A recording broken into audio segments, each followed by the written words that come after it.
Now, there's the other side of it, and that might be the advocacy part. And my group, the Society for Academic Freedom and Scholarship, the scholarship part is that we oppose what we call the ideological misuse of research and teaching.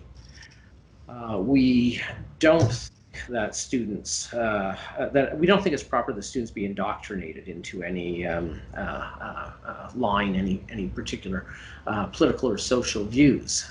Now, why do we call that, or why do you call that indoctrination rather than teaching? Well, it's teaching if students are free to object, to say otherwise, to make up their own minds. But when there are social pressures that one must conform or else one's grades suffer, one's social status suffers, whatever, then that's verging on indoctrination. So we oppose the pressure. Now, how do you oppose social pressure? Because that seems like it's difficult to change. It seems almost as difficult to change as some systemic issues that the radical left says exist, and that all the issues are, or most of the issues are social. It's always there. There's always going to be some social pressure. We're humans, and one thing that we like is to be included, and one thing we really despise is to be excluded.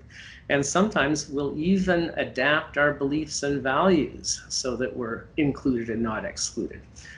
It's there, but we can minimize it.